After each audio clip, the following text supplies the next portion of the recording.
So next speaker is Cheng Ming Chuong, Regeneration of skin appendages, Physiological and wound-induced responses.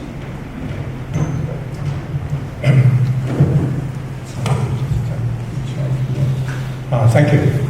So,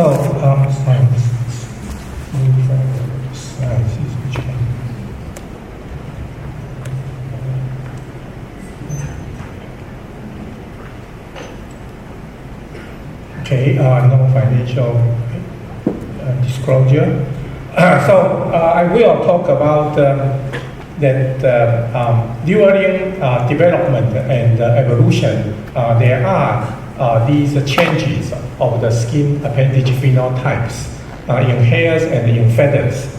And indeed, all these changes would be impossible without the evolution of these skin appendage stem cells.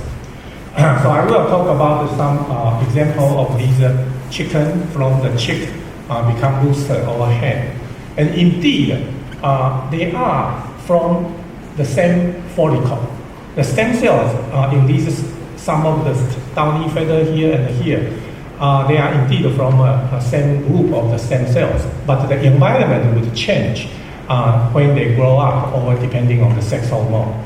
And similarly, in the human, during the puberty time, we grow beard, or getting old, the hair started to become smaller and smaller, but they are also from the same group of the stem cells. So these indeed are the change of the follicle environment. So I want to say that we sometimes like to study this pattern formation as a major issue. Like this one is chicken feather, but you can see the beautiful pattern here. Every time you eat a chicken skin, you should meditate before you eat. Beautiful of these feather buds here. So earlier we have shown like the Turing model is involved in making these periodic patterns through Turing models. But I wanted to further show that it is because of these periodicity pattern. Now you take the stem cells and you compart the stem cells on the whole skin into these multiple units. Such as on a human, you could have more than 30,000 hair follicles, or in the chicken, similarly. So now each of the unit can start to have their own lives. In terms of their phenotype specificity, in terms of their growing phase. And then it is this kind of flexibility that make these peacock, male and the female different. And the peacock is so beautiful also because the arrangement, because each of the follicle now grow into the different lengths. On the tail feather here, or on the breast feather here is very short. So these are the kind of opportunity that us try to explore the so-called module-based complexity. You take a field of the stem cells, you compart them into the multiple units. Now each unit can cycle in different lengths, so they can have longer ones or shorter ones. And because of this, different skin regions can also start to have different phenotypes.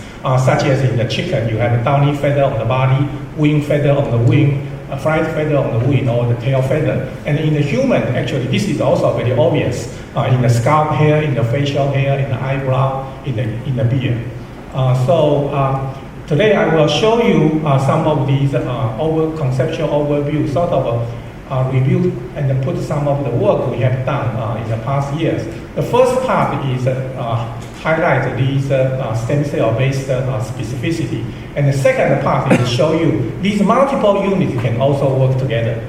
So last year, our work on these feather dinosaurs was chosen as contributing to the birth of birds and chosen as one of the 10 major breakthroughs by science. And then the work is indeed a multiple discipline integration, working with Xu Xin in Chinese Academy Science. And basically, they have found a lot of these feather dinosaurs. So we sort of try to explain these feather dinosaurs. So we have aero engineer, the skeleton people, and the geologists put this review together. And that just give you a brief highlight in China, North Park, Jeju, Biota, 120 million years ago, with a shallow lake and a frequent volcano eruption. So they will bury these feathers, the soft tissue, instantly. And with this type considered to be the earliest one to evolve because of the need for keeping the temperature, and then they grow this type of the Caudipteryx with this flight feather and have this wing feather. My lab contribution of my lab is that in the laboratory we have been able to change the feather phenotypes, like making a typical branching feather pattern become multiple barbs or a giant rachis, or change them from bilateral symmetry, from radial symmetry. And over the time, we also have shown that the stem cells in the feather change their configuration due to Wnt3a gradient, and that allowed the bilateral asymmetry to happen. I will not go detail here, but just to show you that our contribution in that work is basically from the field. You can stepwise having these different steps and making the complex feather shapes possible. So second part, I would say sometimes these independent follicles can work together. As we have learned, there is this cycling mechanism going on here. But when on the body you have a population of the hair follicles, so how do you coordinate them? They can be completely random or completely synchronized or go through a coordinated way. So over the years, earlier was Max Brickus begin checking out these hair waves. So through his work, we were able to show in the normal mouse, you shake them nicely, there would be a hair wave going on, meaning there is a beta-catenin driving cycle on the hair follicle. But then in the intradermal adipose tissue, there is another BMP cycle going on. So the two work together will make a hair wave. But when you try to reduce the inhibitor, such as using the noggin to suppress it, then the wave will become much faster. So but from there, we start to ask, these regenerative hair waves, can we change them in different physiological conditions, such as aging, or in different animal species, such as in rabbit, or upon regeneration after injury, such as after hair plucking? So here, this Qiqiang Chen from Yang Ming University in Taiwan came to my lab to do some fellowship. So first he tried to examine this, and basically what he has found is that in the mouse, the hair wave becoming slower and slower. And he tried to examine this intradermal molecule outside of the hair follicle. And we found that the inhibitor gradually increased during aging. BMP2, BMP2 DKK soluble freezol protein. And similar to what I just mentioned, George has done in that human, the stem cells originally was generally okay. It's the environment. And I know that people like Rob Paul are going to ask me why the thermal cell have this increased amount of BMP DKK. We don't know the answer yet, but that is sort of a key question.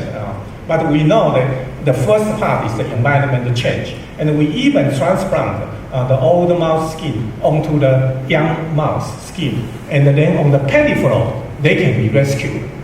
About 300 micrometers ago, suggesting the whole cell has some factors that diffusible and go into the old mouse skin and can rescue it, but not in the center part.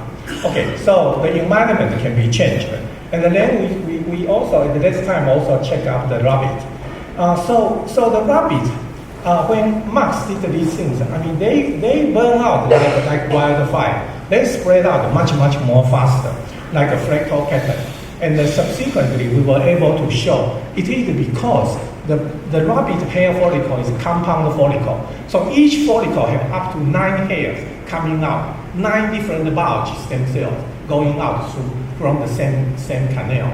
And so by working with Ruth Baker and Philip Miley in Oxford University, we actually developed a hair wave autonomy molecular model. I wouldn't got into that. But basically, the hair wave can become very fast if you give them the right environment, the right configuration.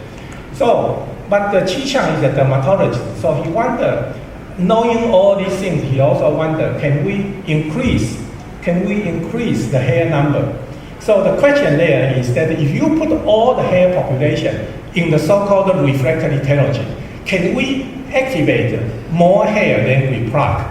Meaning, if I am plucked, I'm supposed to grow, right? But if Sarah is not plucked, she's not supposed to grow. But if we pluck also roots there, and if we pluck the hair in the right composition, then Sarah will receive enough of the distress signal. So finally, you pluck 200 hairs, you should be able to boost your distribution of the signal, changing the environment changing another follicle. So you could pluck 200 hairs and get 1,000 hairs waken up. So this is a hypothesis. And indeed, we pluck 200 hairs. In a very small area, everybody grows. In a diluted area, nobody grows. But if you pluck them just in the right position, you will get all the neighboring hair follicles act together. So, and then that we actually have that phenomena worked out pretty fast because Chi Chang is a very good dermatologist. I think many of you are. They say they sometimes pluck hair from the patient. So he used this expertise on the mouse and did a very good job. But to go to that, and then we have to do a lot of molecular biology work. And that eventually, I'm not showing detail, but you're welcome to discuss because this is published this year. But I would just say we did go through all the transgenic mouse, the knockout mouse, and the TNF-alpha knockout mouse, and the macrophage. And basically what we have shown, just to summarize it, is that it is a two-step process. The first step is that after the injury, we will observe CCL2 increase in the hair keratinocyte on the plucked follicle. The second stage is that the macrophage swarms in, and all over the whole field will got activated. And this is also because, I should mention this, Arthur Lander in UC Irvine also helped us to develop this model called column sensing when we talk about this phenomenon. So column sensing is a collective behavior, meaning the majority wins. And once they win, this is going over a nonlinear threshold mechanism. So when they reach a certain quota, the whole population would act together in the same way. And so when he was calculating our data, he also said, this is not the diffusible signal usually only goes 200, 300 micrometer, not like 1 millimeter, which we have measured. So he said, you was actually predicting there must be another factor help spreading the signal. And so we were happy that when we go through this cell molecular biology, we show this is a two-step process. CCL2 only goes around the hair follicle, 200 micrometer. But when the macrophage comes in as a big mobile factor, everybody got activated. So, and we think that the general idea here is that this column sensing mechanism is used also to set up a threshold for tissue homeostasis. Because that this is in a way the hair regeneration is coupled with immune mechanism. But by discussing with other people, we speculate that other autoimmune disease or cancer stem cells, they probably also be using this kind of column sensing behavior. And the column sensing has been used to discuss about